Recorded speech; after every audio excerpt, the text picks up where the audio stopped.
They got Willa. They got my daughter. I need to find her. From acclaimed director Paul Thomas Anderson. You can save that girl.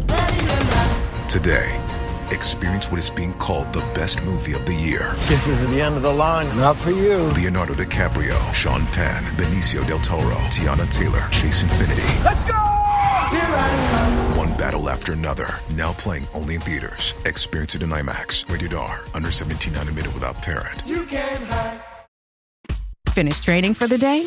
Time to fight post-workout fatigue with Core Power Protein Shakes. They're packed with 26 grams of high-quality protein to build muscle and electrolytes to help hydrate. The nutrition you need to help your body replenish, rebuild, and repair post-workout so you can power on to the next one. Champion your recovery with Core Power. Visit corepower.com to learn more. Dripping in gold? That's cool.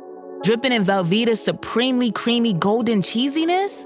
That's respect. Elevate your drip with Velveeta's range of outrageously delicious dips and dishes. Shells, cheese, melty blocks, and heat and eat queso that go all in on indulgence. Flex on your fam with a creamy, cheesy masterpiece and go all in on what you love with Velveeta. Respect the drip and satisfy your cravings. Bring home the drip with Velveeta.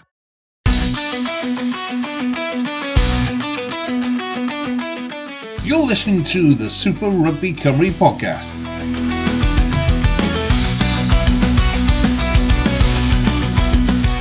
Hello and welcome to the SRC podcast.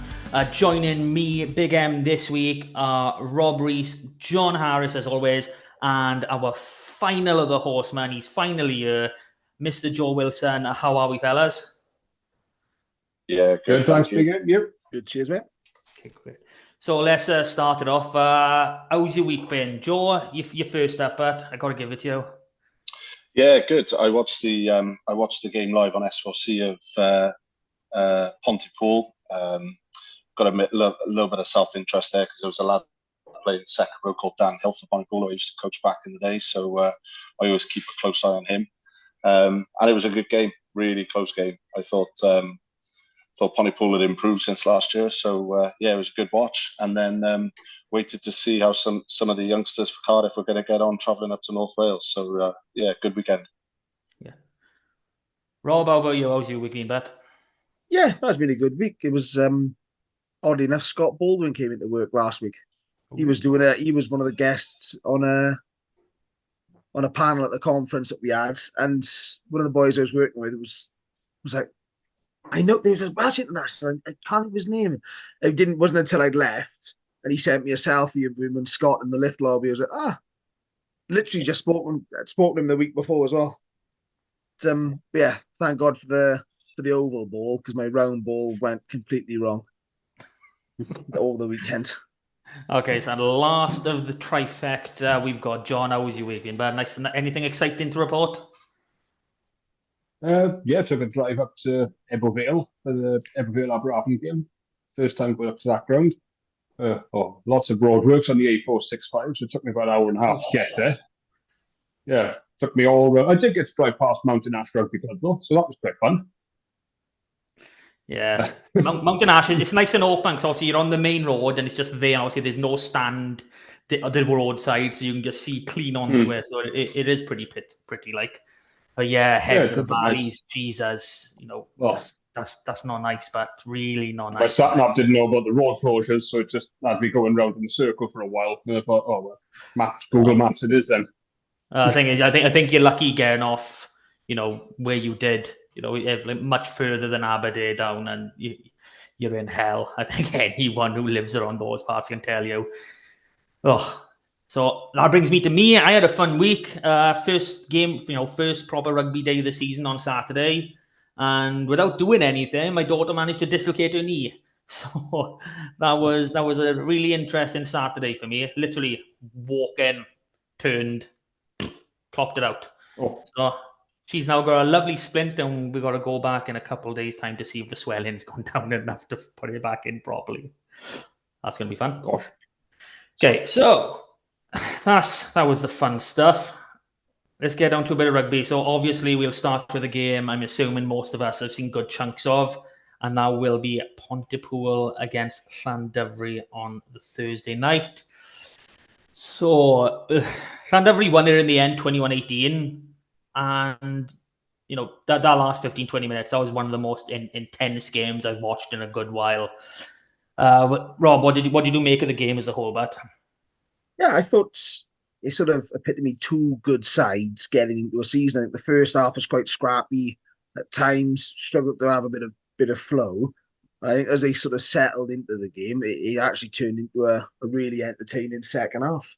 I think what Joe said, I'd echo, is Pontypool, I think, have improved on last season. I think they actually forced Llandovery into losing their usual game management up front. I thought Pooler dominated a lot of the collisions.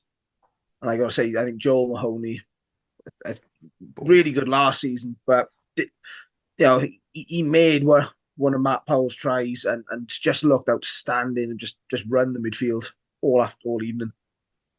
Yeah, I mean, I had Joel pegged down as for Sarah in the game. If it did go their way, I think he might have put in the first grubber kick for that first try, and I know we made the break for the second one. So very, very busy man, and he deserves a lot of plaudits for that performance. It looked quite ominous, at the start of the game. 2 minutes over in the corner, and about around I think I've got it, but yeah, around about the 25 mark. Bang on 25 minutes. They driving more. Llandovery, the usual Taylor Davis bag in almost 20 tries last season. He's picked up his first by year. It didn't look too great, but fair play to Pontypool. They dug in massively and they came back in. For those of you that have seen all the tries, Pontypool's first try, Matthew Powell, is he in front of the kicker? Yeah. How did I see that coming? It's close. The referee said no. It's close. So have an opinion, boys. Come on. It was a good cheat line. That's what I'm going to say. I think they call it aggressively flat now, don't they?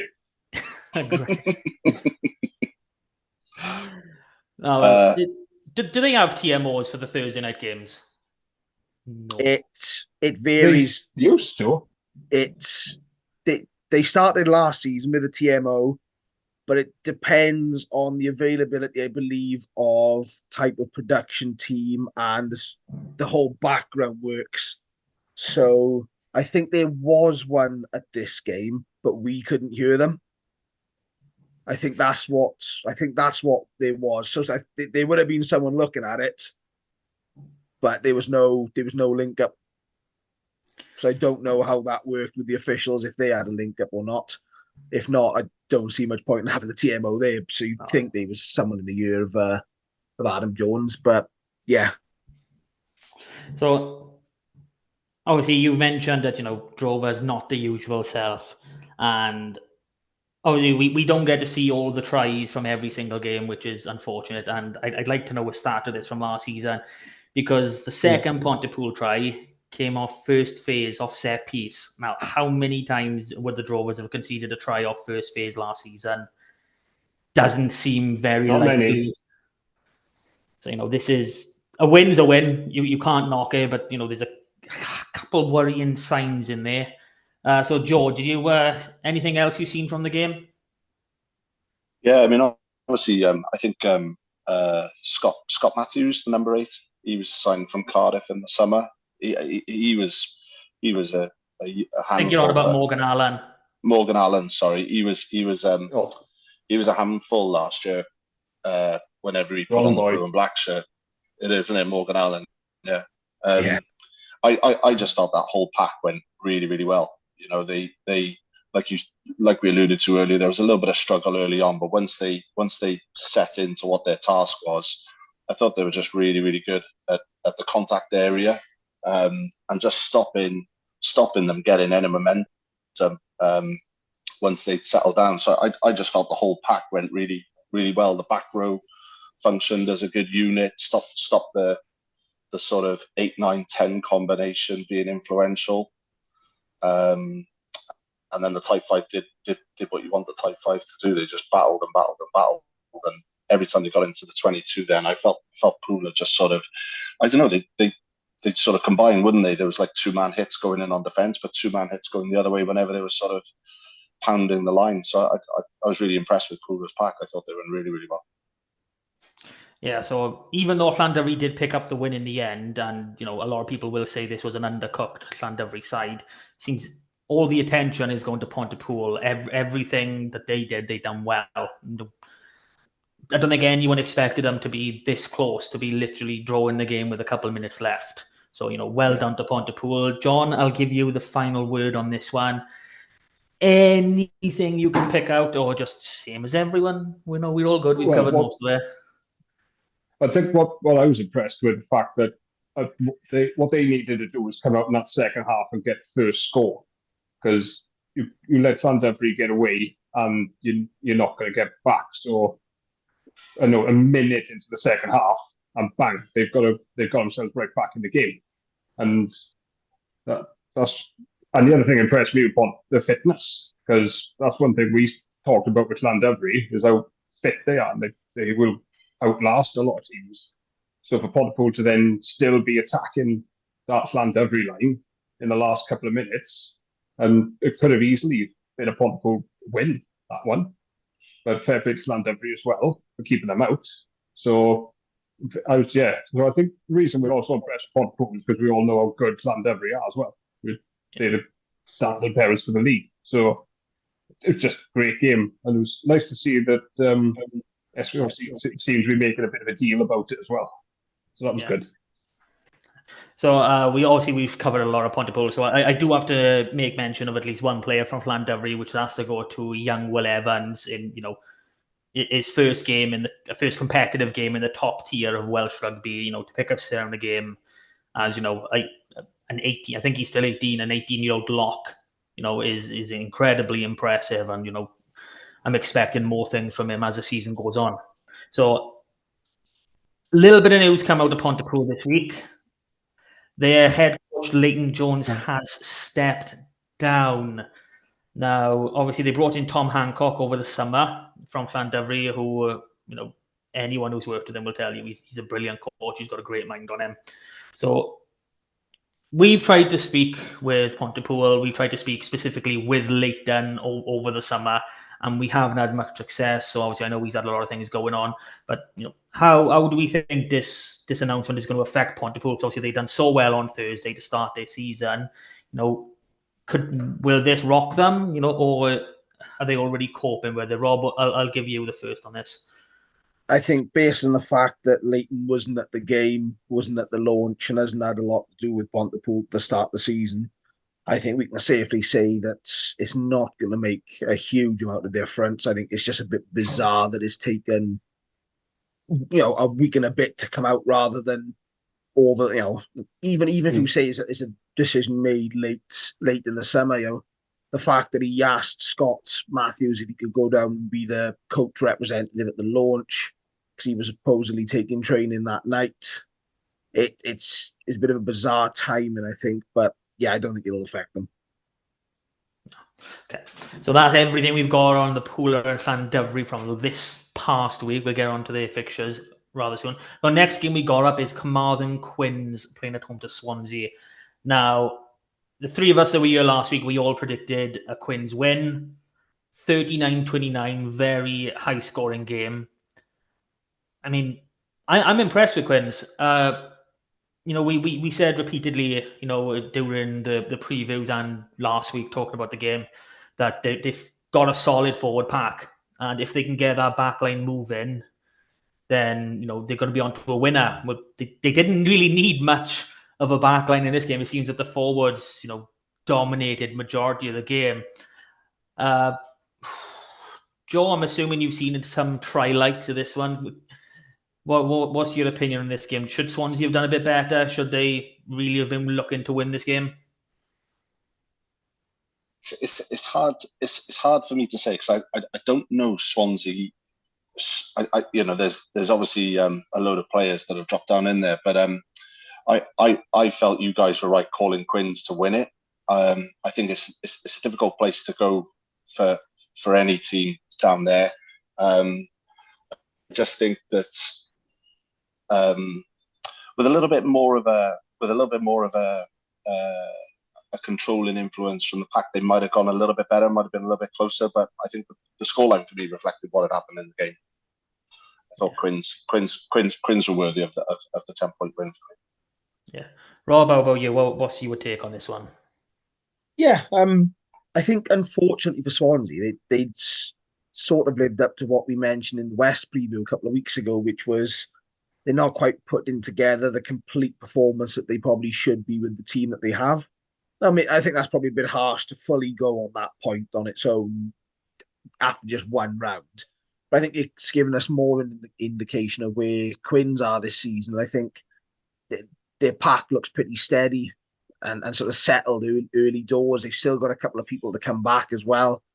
And yeah, I think the fact they've scored 39 points is going to give them a lot of confidence that they can start putting the ball through hands, which is what we discussed last week. So I think overall, I think this is where we start seeing those close battles, which is what we said with predictions. That 7th and 9th, or if RGC keep playing, as they did in week one, could be 7 to 10. Is based on these sort of fixtures where Swansea take sort of next to nothing up these sort of games, and sort of Quins are sort of wrapping up 5-pointers. That's a sort of the little margins that at the end of the season are going to make a big difference. Yeah, I mean, one thing I really enjoyed, just watching the highlights that Esped put together was, okay, one of the Swansea tries, okay, they made a massive break, but the Quins winger, I think it was Lewis Reyes, he pegged that man down as far as he could, and he made that cover tackle.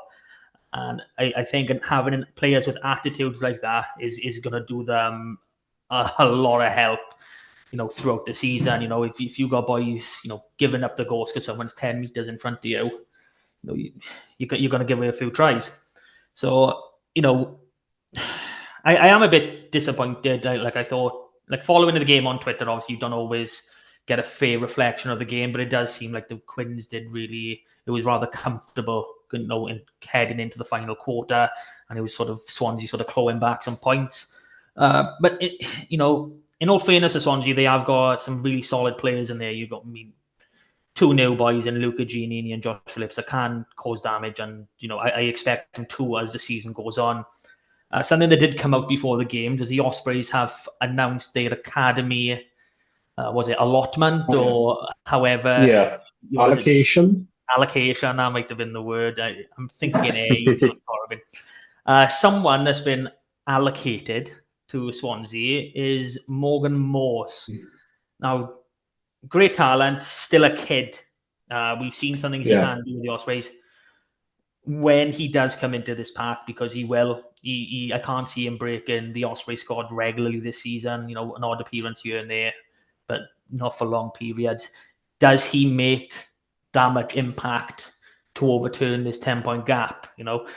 John, what's your opinions on this one? If they get their full allocation of boys in that 23, are they going to cause some damage to teams? Well, it's got to improve them a little bit, isn't it? Because I'm still disappointed with Swansea. I always expect so much more from them, but it's almost every time they go away from home as well. I don't expect them to win though. But Rather Quins did, excellent again. And we said about their pack, but they've gone up and scored 5 tries as well. But I think that's what Swansea could take. They've got away, and they have scored 4 tries and come away with bonus points, which not everyone did this weekend. No names. But but if you do just chuck 10 of those players into the team as well, that's never played before, there's going to be no continuity there. There's going to be no relationships. So it could go either way. But it's exciting to see someone like a Morgan Moss coming out in this league, though, because, but like you said, he's still 18, 19? Something like that. He's still a baby. Yeah. Because a lot of people were surprised that he was allocated to him. And I was like, well, he's still young, so give these boys, give them some game time. Yeah, I'm looking forward to seeing him. He's one of those players, isn't he? He's one of those players, isn't he? I think at age grade level, he's so powerful, that he's a game changer at that level. And I think his sort of power piece will sort of level off at Super Rugby. But the thing that really stands out for me as an 8, when you watch him play, is how quick he is. He'll be playing against a lot of older, more senior, rugged, gnarly 8s.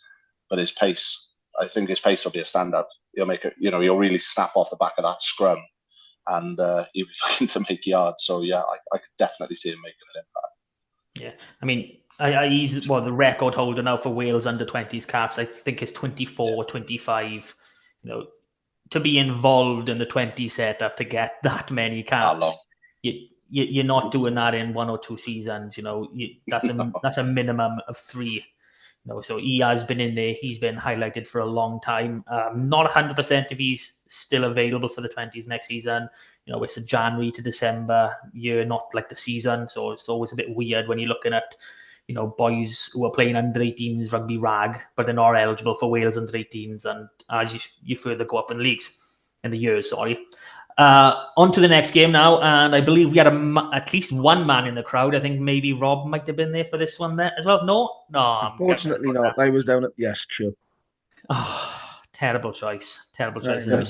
I'm going to assume work, because that's the only applicable answer here. So, Ebbw Vale against Aberavon. John, first trip to Ebbw. Yep. Outsider's view, what's the ground like? What's the feel around there? Nice ground. Thought the bank was bigger than I thought. Actually, it was pretty steep. There's a tidy crowd there, but I thought there might have been more for that first game of the season on a nice sunny day as well. Right, we've got important stuff. $3.80 a pint, not bad. Always good to know. The double cheeseburger and chips, that was £7. So that could come down a little bit. But it was nice. Well, hang on. You've got a proper research bit. So you're telling me you've got a pint, you've got a double cheeseburger, a double, not a single, and chips, and it's cost just over a tenner. Oh, sorry. Wasn't a double cheeseburger. I'm thinking of what I normally get down the Abraham ground. It was just a cheeseburger and chips. Okay, still. Okay, that's hurt me now. That I was going to say, sure, you can get the single under a tenner, but no, I've been hit now. Yeah, Ebbw Vale, if anyone they're listening, expecting you to take this back to the committee tonight, subsidise that pound. So, but yeah, it was a good day up there. Good game. I thought it was going to be. I thought it was done and dusted at one point, but Abraham did manage to come back second half.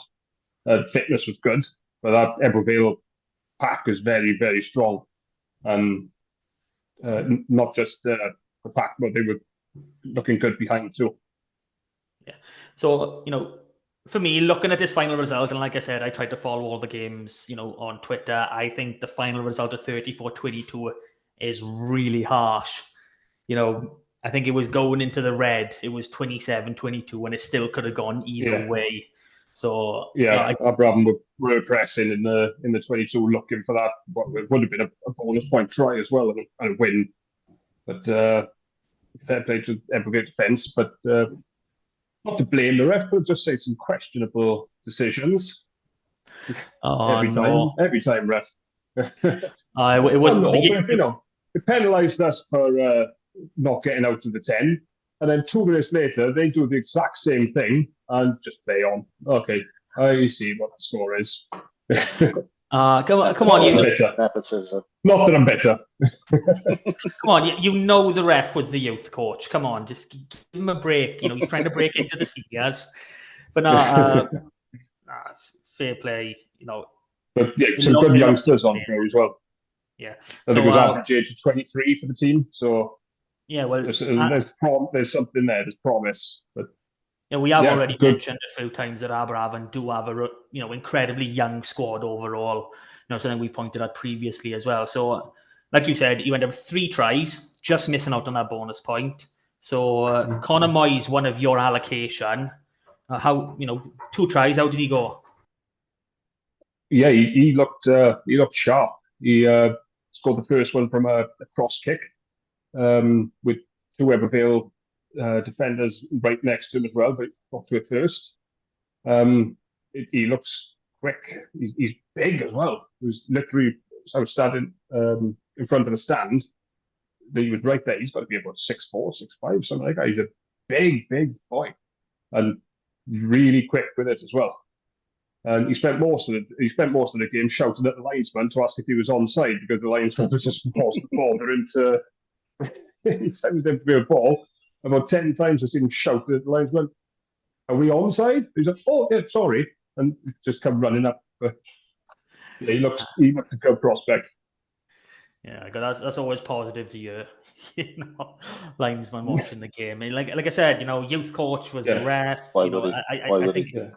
I think it must have been the 14s on running the line, So no, if we move on to Ebbw Vale, obviously bonus point win to start. You can't go wrong. Captain Franchi opening the scoring. That must have been a great way to bring morale into your team. First game of the season, you see your captain forging over. That's got to be a big lifter to anyone in a squad when you see one of your leadership group really standing up, essentially.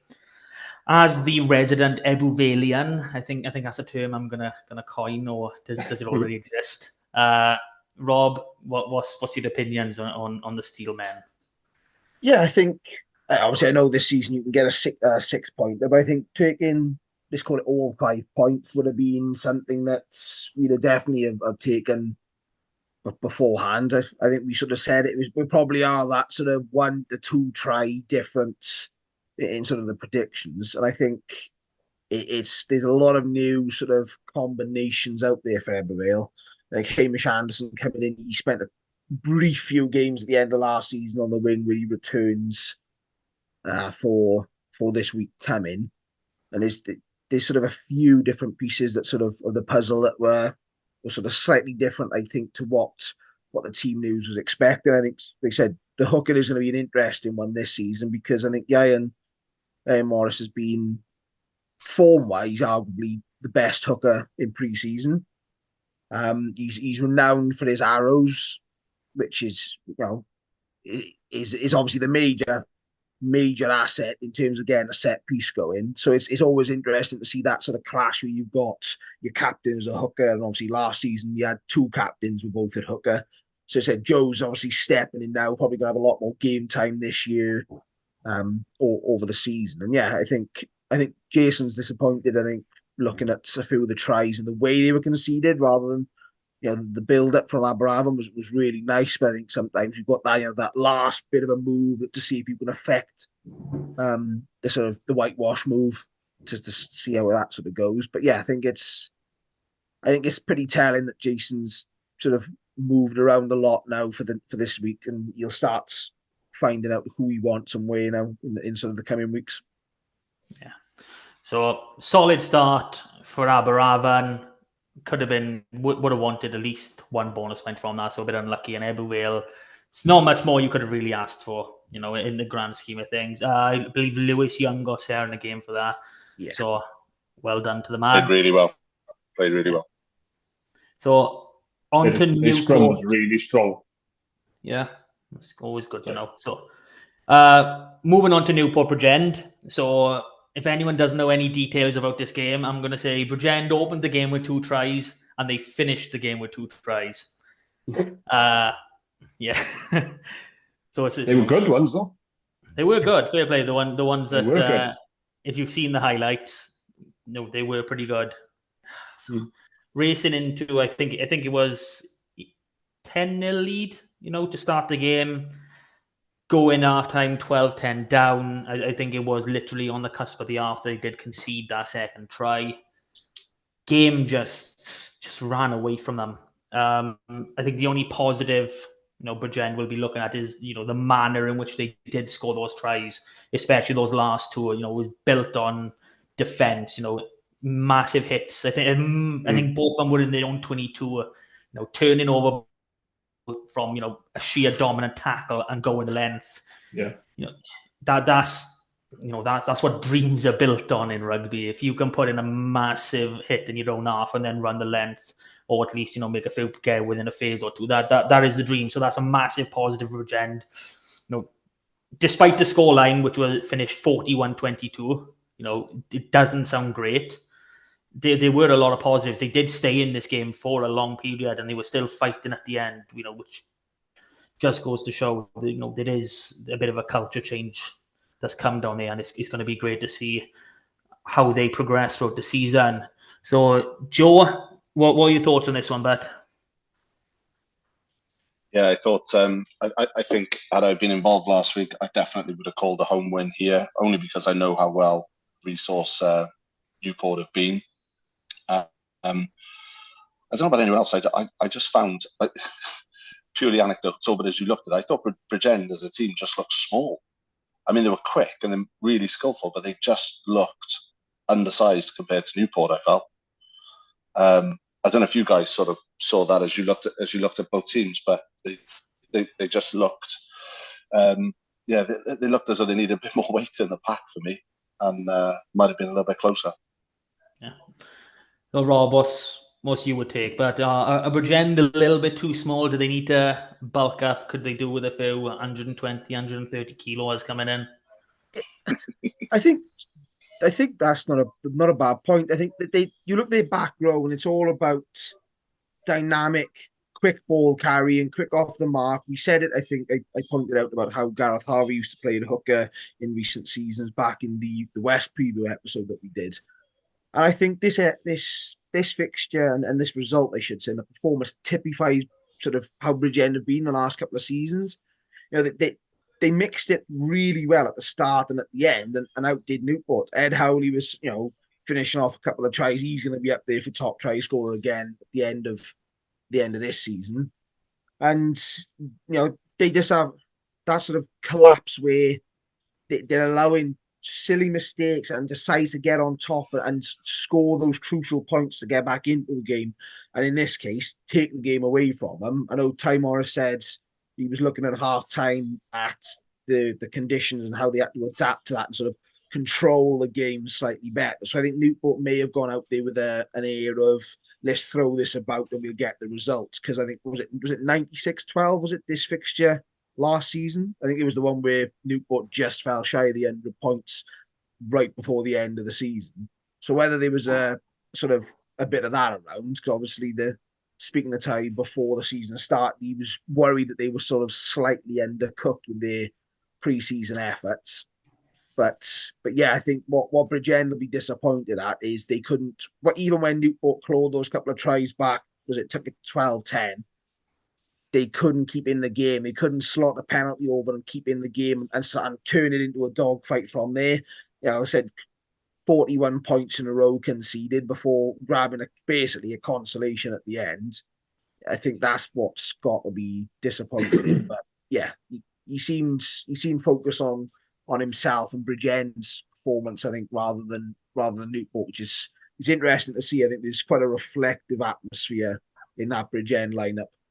Yeah. So the two fixtures from last season, 89-26 in Newport and 57-27 in Bridgend. So neither were particularly pleasing if you're a Bridgend fan. But if we look season on season, you've got to say that's a good improvement. 89-41. I think anyone will take over a 50% reduction in your opposition's points. So.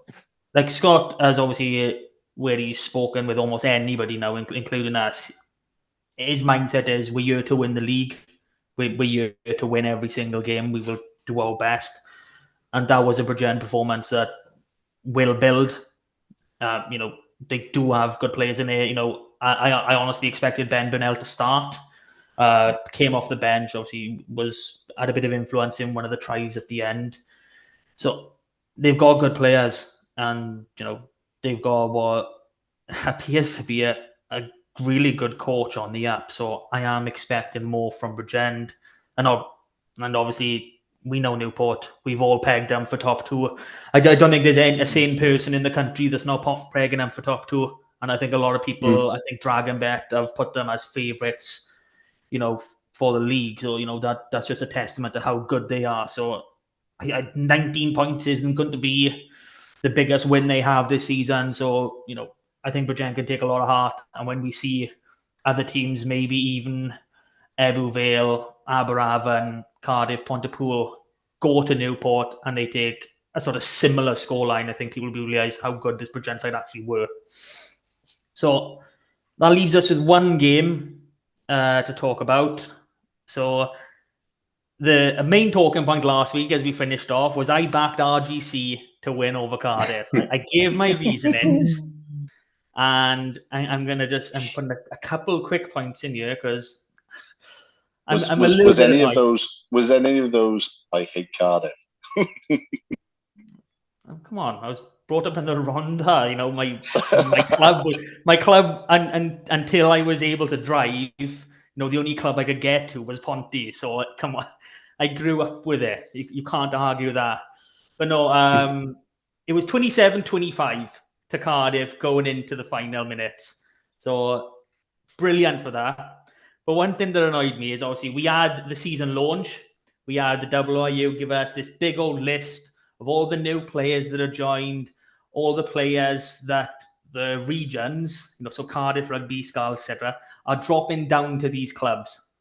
And Cardiff Rugby said, you're having 10 players from us. Here you go. Rags, you got 10 boys. They named the starting 15 and there's an extra bloody 4 in the pack. Like, I think if I had this team sheet before the game, I might have changed my mind. So, they've gone the same with the game this week, but we'll come on to that now. Joe, you are the Cardiff man. Give us a rundown. How did this game go? Yeah, I've got to admit, I was a bit pessimistic. I probably would have gone with the same decision making you went prior to those 4 players getting parachuted into that Cardiff team. I think they made a very wise choice there because I felt that was a very young Cardiff side, but. I know a couple of those boys, having coached them at youth level, I know they're talented enough in the backs, and I know that if you can get the ball to them, they're gonna have an impact. I think obviously Tom Bowen grabbed the headlines, but the centre Elijah Evans is a class player who's managed to make a couple of breaks and offloaded, and Sean Davis is one to keep an eye on at scrum half as well. Really, really good, exciting player. So. Yeah, a surprise win. The only team to win away from home over the weekend. Well, you can't argue much with that. And obviously they did pick up 5 points. I wanted to say all 5, but it's not. That 6th is really bugging me, we will get used to it, talking about, we talk about 6 points and then we go talk about the regions. Like, it's 5 points. Just leave me. So, like you said, Tom Bowen, he grabbed the headlines, and with 3 tries, you're going to. Now, we said in the preview, I watched this boy play for Wales 18s, in the Six Nations Festival, under 18 Six Nations Festival just passed. And something that really, grabbed my attention was 1 is all-round game and 2 is out-and-out pace. It is phenomenal. And if anyone has watched the highlights, I can't remember if it was his first try or his second, but it was an inside ball, and you could just see him switch from trailing from that support line to just, I'm going for the line, and the acceleration over 5 meters, not even 10, he just zoomed. It's as though he had bloody turbo boosters on. And that's scary. That is scary. Not just to have that pace, but to have that acceleration to match. I mean, you're going to want to, if you can get this kid, in and around playing off 9 when you're in midfield to break through, the fringes, I think that can cause a lot of damage for Cardiff this season. That would be very astute of him to try and get in there. So if we take it from an RGC viewpoint, they won this fixture last season. I think they would have probably hoped for more, but we've all, well, obviously we haven't had Joe's full league yet. He decided to skip that point, wait for all of us to make our decisions and then dive in. We've all put them at 10, but I think they can feel really hard done by. I think they can feel that they deserved a bit more from this game. John, what you would take on this one? Well, massively impressed with RGC, to be honest with you. Like I say, we all picked Cardiff for this one, and like I say, we all put RGC at 10, but like I say, going into the end, 2-point game, and after going behind as well, to come back against such a good Cardiff side. So I think they've got to be confident going into the next games now. It's like, right, we've had one of the top 4 sides come up here now, and we've nearly turned them over. So confidence is massive. And they scored some really, really nice tries as well. If you haven't seen the highlights program, it's worth watching because there's some really good tries in there. So I'm looking forward to seeing what they can do now. And I'm glad to see this league is so close that, like we've been saying, like 7th to 10th or 6th to 10th, that could literally be anybody. And 1st to 5th and 1st to 6th are probably all going to take points off each other all season. So, yeah, I'm looking forward to seeing what RGC are going to do now. So, Rob, round us off in this game. Any extras to add in? I think RGC are going to close that gap, as we said. That 7 to 10, that 9 to 10 that we were expecting has closed right up, and they're probably going to be in the mix to jump anywhere up to probably 7th. I think their back line is looking really impressive and is extremely experienced. I mean, Danny Cross, Avon Bagshaw, Samuel Jones, Billy McBride back at 10, Reece Tudor, Dion Jones. The list goes on in terms of the players that have played a lot of games at RGC. They've got a lot of younger forwards, but yeah, really, really impressed with the way they stuck in. And I think there was a lot of good rugby. I think the only difference was Cardiff made RGC work a lot harder for their tries than RGC made Cardiff work. And I think you could see that there was that little bit of extra pace, that right ball. And I think Tom Bowen is going to be class this season. I mean, Cardiff have not been known the last couple of years to have a high-scoring winger with Derry Cross, grabbing best part of 35 tries in the last 2 seasons. And yeah, I'm impressed. As you said, that 5 meters, that's what kills people. It doesn't matter how fast they're going. He kills them by opening the gap up in a couple of meters, and they can't close it down in time. So yeah, I think that was probably, from what I've seen, the most entertaining game of the weekend. It seemed like both sides are happy to chuck it round. Good surface up at Colwyn Bay now, and yeah, I think RGC they're going to spring another surprise. They did Cardiff last year at home. It's who are they going to do this year? They always seem to do somebody. So yeah, I think Llandovery's the next big side to go up to Colwyn Bay. So that's going to be interesting, given RGC have been higher performance-wise than we've been expecting, and Llandovery were slightly lower than where we were expecting them to be. Yeah. So that rounds off all the results from this past week. If you like what you're listening to, or you think what we're doing is actually positive, drop us a like, subscribe, comment. We love comments. Get engaged with us. If you agree with us, comment. If you disagree with us, and tell us. Let's have a good discussion. It's nothing we want more than to get you guys engaged and big this league up as much as we can possible. So this week's fixtures, round 2, first game Thursday night, which is tomorrow evening for us.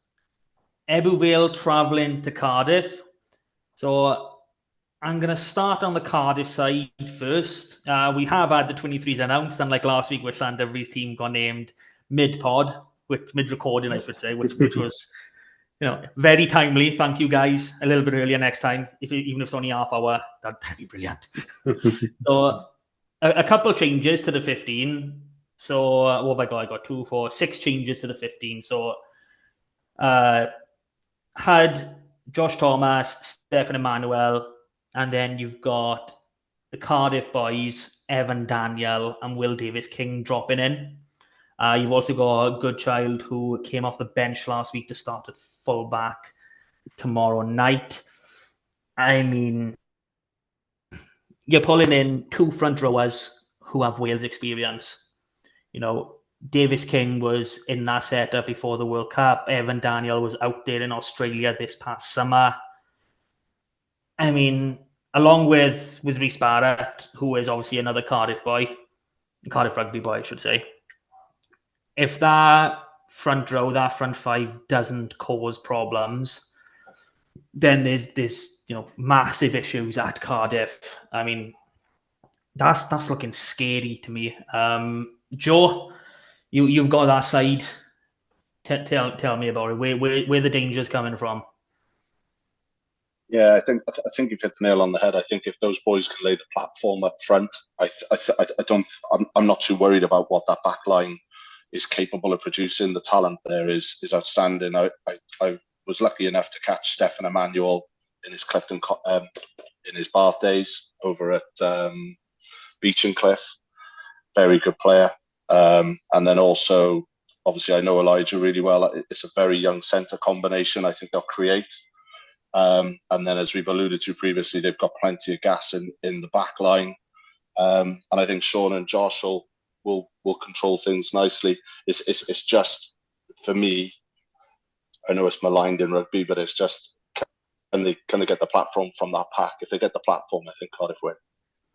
Yeah, I mean, there's no doubt that platform should be forthcoming. And, like you said earlier, talking about their game, parachuting, 4 professional forwards into that starting 15. If that doesn't give you it, then, this is massively wrong. So, John, I'll give you the final word on Cardiff before we do a mix and match with our Ebu-Valian. Well, first thing, it's I can't wait for this one. I think this is a cracking game to have second week into the season on a Thursday night. I've got to be honest, man, that Ebbsvale pack went so well on Saturday because Aberravon have usually got one of the strongest scrums and packs in the league. And that Ebbsvale pack look big, they look strong. The set piece was very solid. So, and if you're the Ebbsvale front row and you see Cardiff getting, these boys dropped in, if I'm a prop, I'm thinking I'm going to stick one up this bloke there now and I'm going to show him what's what. So, yeah, I just can't wait for this one. It's Ebbsvale got something behind as well, and we all know how good Cardiff are behind. We see the pace they've got, and Tom Bowen going again. He got so good against RGC. And you've got Terry Cross the other side. That's almost taken the neck as well as the front row. So this is going to be a close one. My head says Cardiff at home, probably sneak it, but could easily go either way. It's going to be a single score, I think, personally. So bring it on, I say. Let's see it. So, Rob, I'm going to say keep your Ebbsvale hat on. I don't want to hear any positives, about Cardiff from you. If we stick on Cardiff, where in that 15, where are you going to be attacking? Midfield. It's Ethan Phillips sticking up the jumper territory and distribute from the result of first phase ball. That's where it's going to be going. Typically, Ebbsvale, I know they got the win down at Cap last season, but have struggled away to Cardiff. I think that the kicking game is often used from Evan Lloyd at 10. I think what we see from the Ebbsvale pack changes and selection is this is all out cannon fire at the driving maul, which I want to say took Cardiff apart last year, but it was weird. I think the first 5 tries of the game were all from a driving maul, including 2 of Cardiff's. But yeah, Morris coming in with his arrows. Adam Williams is going to be very familiar to the Cardiff setup down there. So yeah, it's a big second row partnership as well. Jack Pope coming in, quite an interesting one. And yeah, Sean Parry coming into the back row. I mean, we already said about Lewis Young playing really well last week. Going at 8 probably suits him. He's not your typical 7. He's not a 7. He doesn't jackal as a sort of a Sam Warburton Woods. He's sort of he is an 8. He's that really dynamic player off the back of a pack. If he can get the driving maul rolling. And I said Sean Parry just got back off Canada duty. That's why he missed out on week 1, coming back in just coming into selection. that's going to be a really tasty battle up front. I think both sides have sort of geared up for that. And I'm slightly interested in sort of the backline changes, to be honest. Matt Jones, former Bristol Academy, wasn't available through fitness last week. Harry Rees-Weldon was obviously on Dragons duty. He's come in, and obviously Hamish Hansen moves to the wing, which is where he sort of played with us more last season. I think the obvious choice there is Rory Harries is distributing. He's not kicking. He's not going down there to play a tactical box kicking game. He's going down there to snipe around the edges and to set off Cam Davis and Ethan Phillips. They're both made of the same cloth. Power run him, get the hands for the offloads. So yeah, I can see this could very well be a high scoring affair. And I'm going to go one score as with this one as well, because I think it is going to be an exciting open affair down in the capital. Yeah. I mean, you've already alluded to it. There's been a few changes to your 15, 10 in all. You've taken 7 of last week's bench and put them straight into the 15, which obviously it isn't always a bad thing. Ethan Phillips picking up the captaincy, dropping Joe, not dropping, but Joe Franchi moving to the bench. I know you've said he's going to be, probably your main source of attack going through probably that 10, 12, 13 channel. Does that captaincy affect him? Has he captained Ebervale before, or is this the first time for him? He's not captained the side before, as far as I'm aware. But I think Ethan is one of the players in the squads that brings the ethos that Jason and the club want. He's a local boy, was coached by Jason through the 316 system. I know we mentioned Whitchurch earlier. I believe he was in the 15 that unfortunately lost to Whitchurch in a Schools Cup final many years ago. He's born and bred Ebervale. So yeah, I think he's exactly the sort of character you like. He's got that emotion. He doesn't mind shouting at the other players. We've seen it on the pitch already this season and last. So yeah, I think he's one of the natural characters to sort of step into that role. He's vocal on and off the fields, and sort of, yeah, he's what you want in a captain. You know what? This game was going to be a coin toss for me, but you've sold Ebervale for me. I'm going to assume you're backing Ebervale for the win on this one. It was obvious. No partisan on this pod anymore. So, John, you already alluded. You've said Cardiff. Are you sticking with that choice? Yeah, in Cardiff. I've got to stick with that. But I think minimum Ebervale getting a losing bonus point out of this one if they don't sneak it. And Joe, we come to you. This must have been a really, really tough decision for you to come to. Who's winning this one, my friend? I've got Cardiff. I just think, like I say, forget the platform. I'll be interested to see how the centres go as well. The young centre combination. I'll be interested to see how they go. I think this will be a real good test for them. So this is now a first for us. Now we've got 4 of us on. We've got an even split between the games. So there's no majority. It's a straight through split decision. Only time will tell. On to the Saturday games now. Bridgend playing at home to Pontypool. Oof. Personally, as much as I think Bridgend will carry on improving, I think this is a step too early. Pontypool just showed way too much character and endeavour against Llandovery to not be able to put this game away. Rob, I'll come to you. Who's winning this? What's the battles we're likely to see? I can see this going similar to the way Newport's Bridgend went. I think you're going to have a Bridgend side who are very plucky, want to throw the ball around, but I think they're going to be slightly undone by the Pooler pack, especially if Pontypool play the way that they do against Llandovery. I think the only spanner in the works here is, I believe, the result last year at Brewery Field was a Bridgend win. I will double check that for you now. So on that front, Joe, what's your opinion? Bridgend, Pontypool, who's picking it up and where is it going to go? And it was indeed 27-23 Bridgend. Ooh, that's Good tight. memory. That's tight.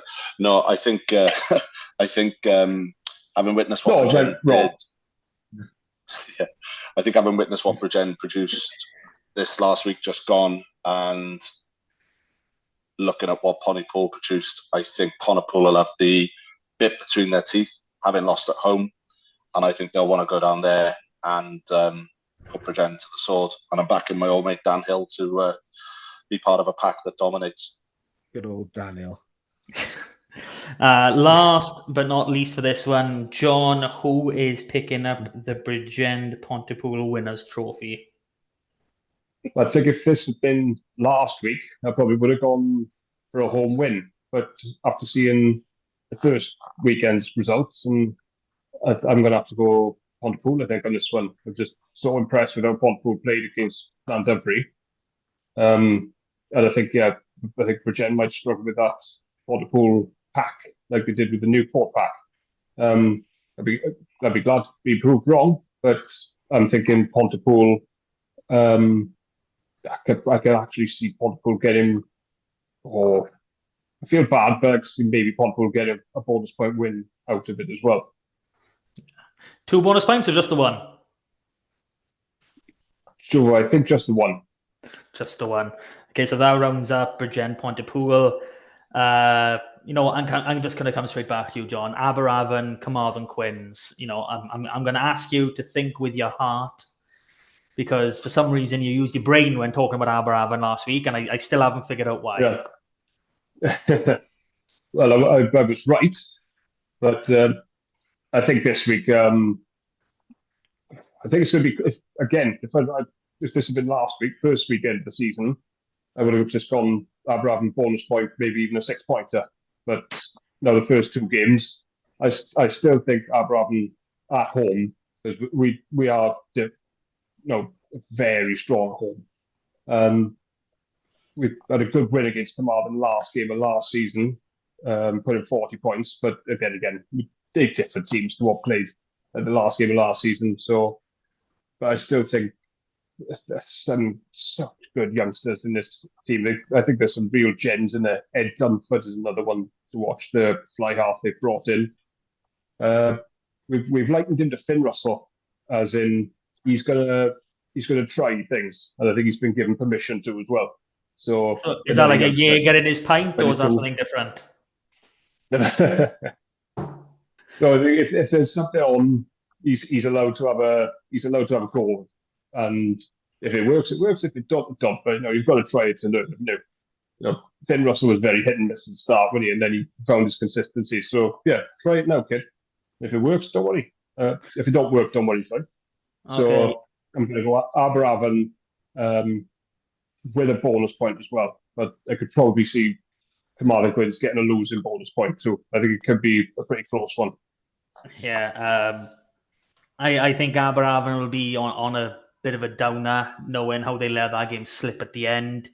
Carmarthen morale probably pretty high after what ended up as a quite impressive win.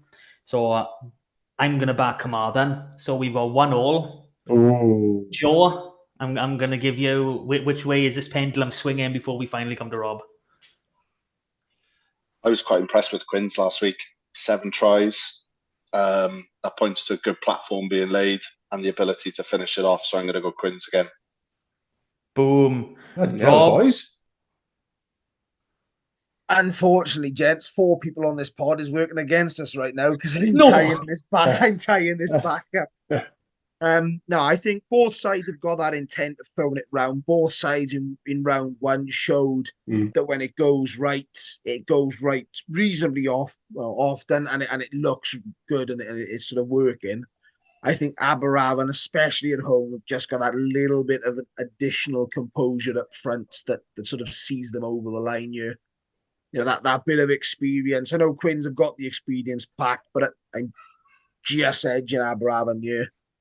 Maybe that 7 to 10 point mark. So I think I'm pushing a boat there. I'm giving Aberavon a decent shot at keeping Quins off the scoreboard in terms of points.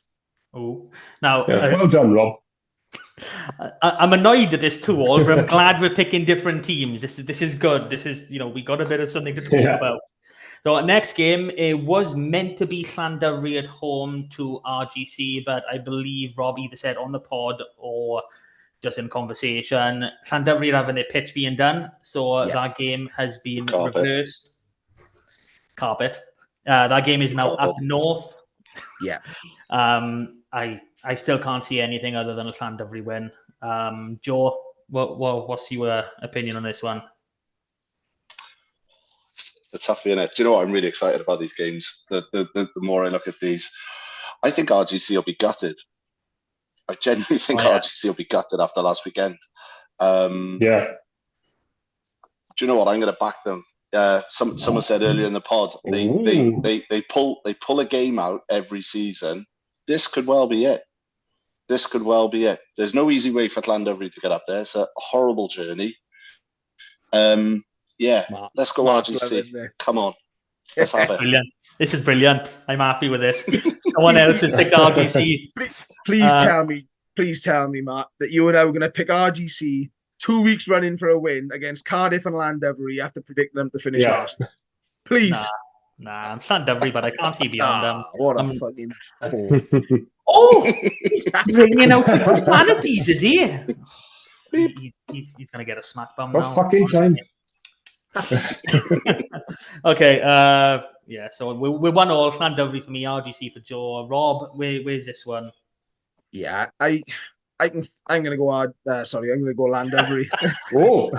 Freudian slip in there. I think Llandovery 12 point maybe somewhere around there. I think Llandovery are the sort of side that when they do have a performance that is under their usual standards, that they don't usually back it up with one of similar level.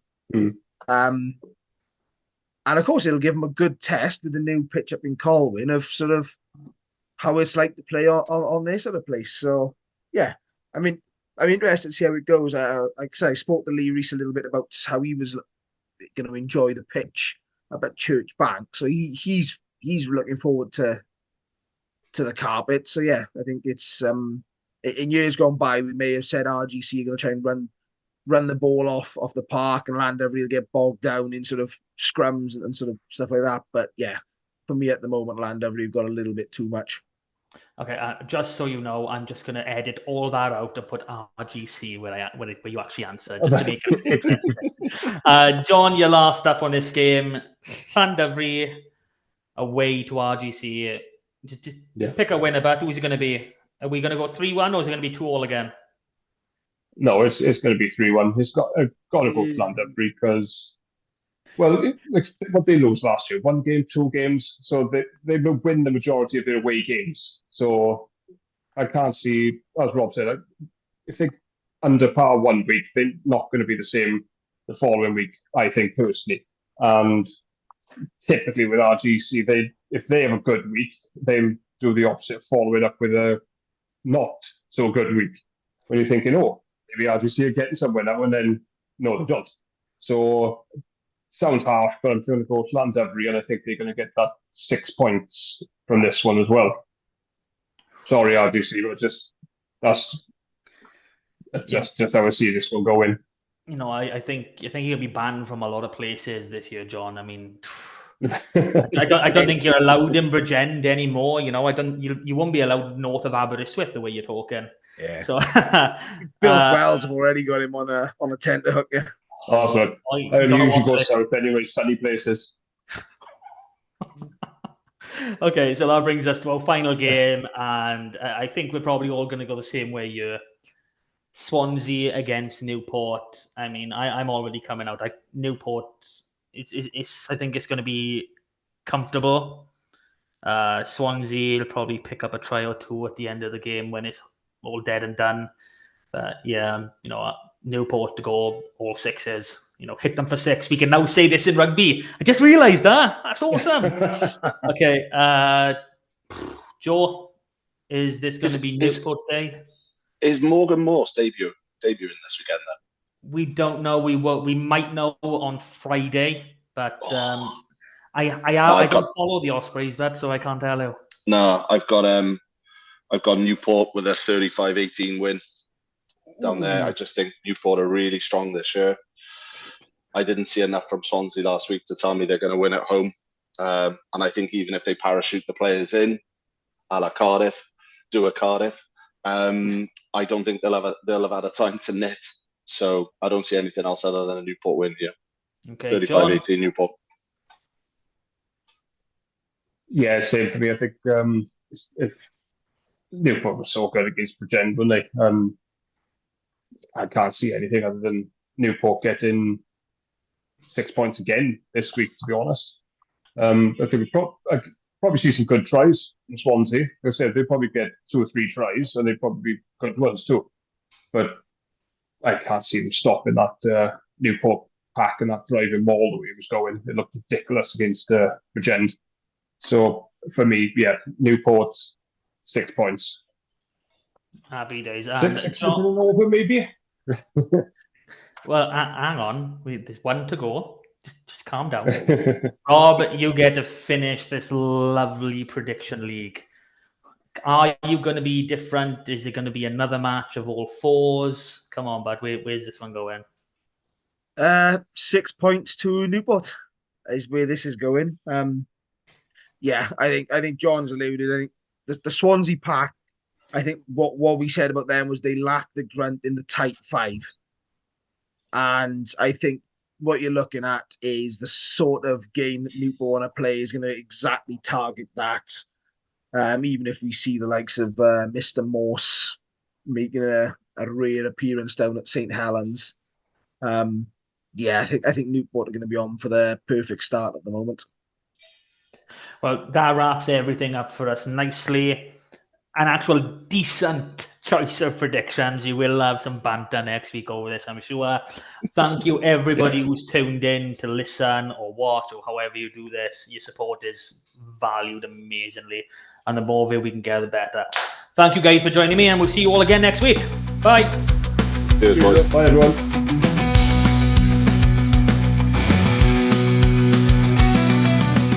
That was the Super Rugby Cymru podcast. Please rate, review and share us on socials if you can, and join us again next week for more of the same. And until then, enjoy your rugby.